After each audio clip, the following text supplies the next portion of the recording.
Hello everyone, in today's video we're going to be flying the Curtiss Jenny, which is a very, very unique aircraft for so many different reasons. But before I get too far into it, I just want to point out the fact that by default, your center of gravity is a little messed up in this aircraft. So one of the things you're probably going to want to do before you actually fire it up is make a quick adjustment to bring the center of gravity a little bit more in range to make the aircraft a little bit more stable.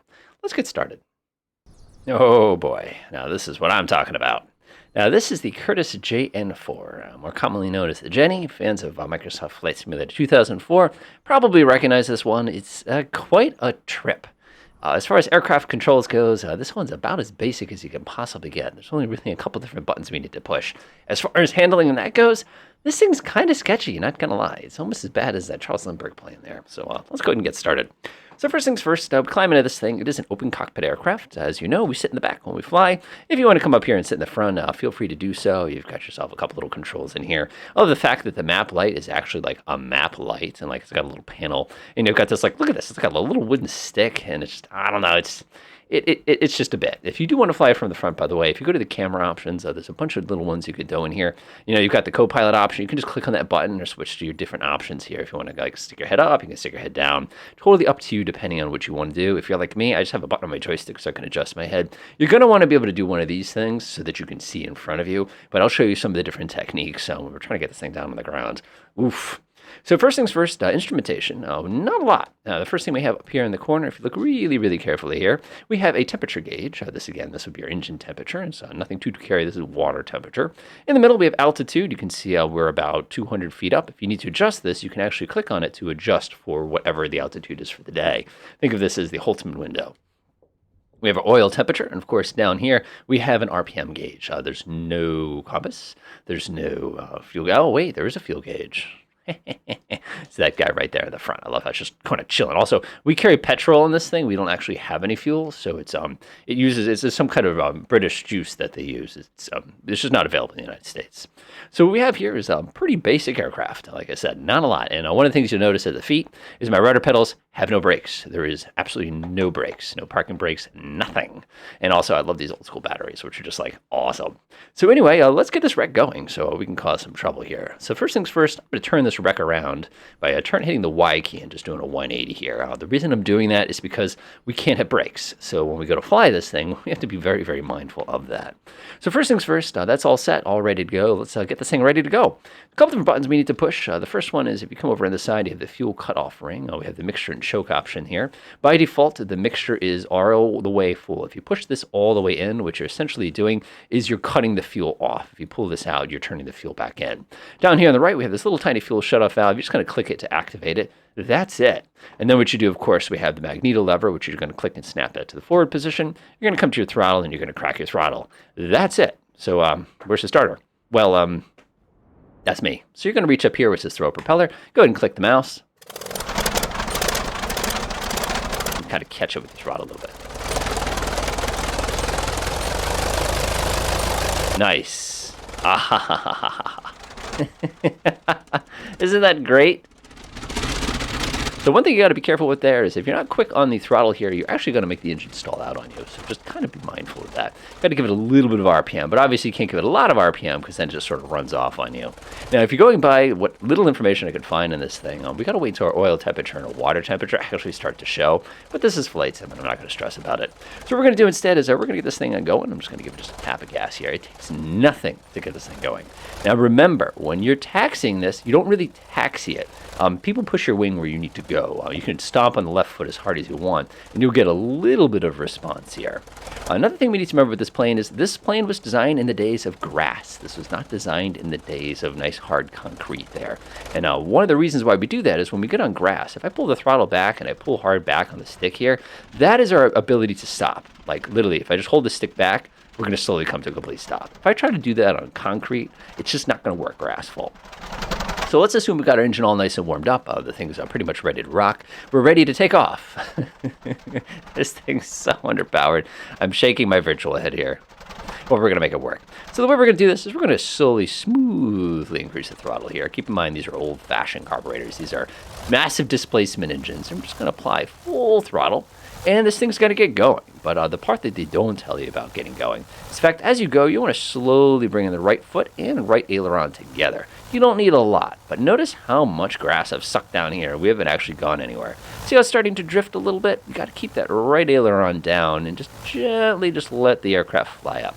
So now I've got a little bit of left foot, a little bit of right aileron, and we're airborne. That's it. It takes a lot of runway to get this thing in the air, and wait till you see how much runway it takes to get down. So climbing on this thing is not so much an issue of what speed I'm traveling at, because we don't know what speed. I'm probably doing about 45 miles an hour, by the way. It's just a matter of maintaining the appropriate attitude. So when you look out the wing, let me just stick my head out here. If you take a look at the way the wing sits versus the horizon, there's actually this really nice little line right here. This little piece of this little wire they use for the aileron, that acts as a great kind of reference point for our horizon there. So if I actually pull back, if you see that this is basically sitting even on the horizon, keep in mind, by the way, you can't be tilted or anything like that. Oh, careful. We know that we're basically going to be more or less climbing at about the right speed. Another good way to look at it is if you look out the nose here, if you can see that if I push the nose forward here, if I can see straight at whatever I'm flying at, we're probably descending or climbing. If I just can't see it or it's just level, let me actually stick my hand out the side here. There we go. So now you can actually see this kind of like horizon marker here. This is my nose. So if I go a little bit above the horizon, that's going to be what's going to indicate my climb. Otherwise, you basically have to kind of feel this thing out.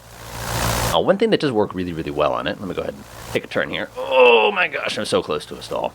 Is the fact that if you look down at our altimeter, it actually works great. That thing will go up, so you can actually judge your altitude fairly effectively, despite the fact that we can't really see anything else. Now, I couldn't find a lot of original documentation on this, given, the thing's, let's see here, about over 100 years old at this point. So unfortunately, we couldn't get like a nice POH that has like recommended, speeds and angles. So 90% of flying this plane is flying the plane. The rest of it is really just a matter of kind of getting a feel for it. One thing you'll notice, of course, is because we have gigantic ailerons on this thing, when you do turn, you really have to stomp on the foot of the direction of the turn. One of the things I don't care for, and I'm complaining about this since the beginning of Microsoft Flight Sim, is the controls aren't linear, even though I programmed them to be. So if I stick the stick, do you see that the last bit of travel, the stick is very far, all the rest of the stick is not? I don't know why they feel the need to do that. Let me do that in my own controls, Microsoft. I shouldn't have to override that. But anyway, that's just my complaint. Cruising around in this thing is pretty straightforward. We have no compass, so everything you're going to be doing completely by sight here. Again, sticking your head out the window, kind of looking down, watching the countryside go by. I actually know what farm that is. There's a really nice Chinese place right up this road on the right. So pretty nice. And we're just going to kind of cruise around, and we're going to kind of complete a traffic pattern and bring this thing into land. As far as cruise power goes, we're not, again, 100% sure on these things, so I'm going to go by the classic. I'll pull the throttle back about 3/4 of the way and see what I end up on. So it looks like about 1150 is a pretty good cruise. And I just sort of stick the nose down until, again, I get that nice little level horizon marker. This aircraft is going to be all over the sky on you when you're cruising around with it. You're going to feel it constantly fighting you to the right and the left. It's just the nature of aircraft of this age, especially if you forgot to set the center of gravity properly. Top altitude, I think you could probably get this thing up to 5,000 or 6,000 feet. I don't really feel like sitting around at 150 feet per minute to try it, but you're certainly welcome to do so. And I'm actually going to come here and I'll bring myself into a nice little base turn. Now, landing this aircraft is kind of an interesting experience. For those of you out there who do operate model planes, you actually already know how to land this plane. You just haven't realized it. We use the TLAR method, TLAR, which is also known as that looks about right. But one thing you got to remember with this plane, and that's for better or for worse, is if I take the throttle and pull it all the way back, quiet for it. Do you see how the plane stops flying? Like if you look out the window right now. You see it? You see it? How it basically just sort of comes to a complete stop in midair. That's because we have so much wing on this thing that when you do kill the power, it takes a little while to slow down, but it slows down fast. The other thing you're going to notice, if I stomp on the gas really, really hard like I just did, you can see the whole thing, of course, pulls to the right, which is a little weird. But we very, very, very slowly start to accelerate. So that means landing this aircraft is a bit of an interesting process because you have to balance that slowing down tendency versus its ability to go ahead and not be able to accelerate in a hurry, which I don't know what the accident rate on these planes are, but I promise you they were probably pretty high because there's a lot of things that you can't do. So what are we going to do? So we're going to come around and I'll line ourselves up with our little landing. You can see our fields right off my left there.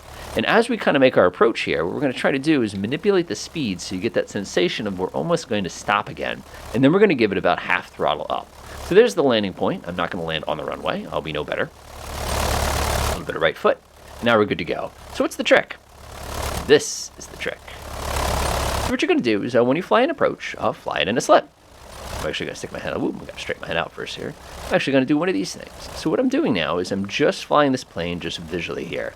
So I'm flying it completely sideways. I'm just looking out the window. If I feel like I'm losing power, give it a lot of throttle. Don't just go, ooh, just a little throttle like you would like on a 172. Really stomp on it because this thing takes a long time to accelerate. Give it a bunch of throttle again. And you can see it just sort of drifting to a side, but at least I'm able to keep an eye on my landing position as I kind of approach it. Now this is where it gets a little weird. I'm going to kind of continue with my little transition. Notice I'm a little flat here. Stick my head out the side, and now we're going to kill the throttle. So what you want to do is you want the aircraft to run out of energy before you touch the ground. You don't want to try to stick it on the ground because it won't. Whoopsie daisy, and out of energy. Got it. Now we're on the grass. Nice 3-point landing there, and all I'm going to do is I'm going to hold the stick all the way back to my chest here and leave it there. Remember, we have no brakes, so the only thing that slows us down is the resistance on the grass. So it's really, really, really critical if we don't want to have to buy another one of these airplanes to hold that stick back, because if we release it at any point and we hit a bump just right, the propeller is going to dive right into the ground and basically murder us dead. So again, hold the stick back. Hold the stick back. We have no magical brakes yet. This is not a plane for a windy day, that's for sure. And you can see we come to a nice soft stop here. Now, it's very tempting, of course, to jam on one of the pedals and kind of get us around here, but you want to do that as gentle as possible. And again, thank you, grass, for slowing me down. If I did this on the asphalt, that would have been quite bumpy. Once we're down on the ground, shut down is quite a snap. You just go click, and that's it. The thing will shut itself off pretty much right away. It's going to take a few moments, and you can see that even in our little kind of a journey there, I'm going to pull up the fuel cutoff ring also, you could see just how much fuel, or what am I talking about? Not fuel, well, this magical petrol stuff that we have consumed. This is not a long-range plane, as you can probably tell. Enjoy.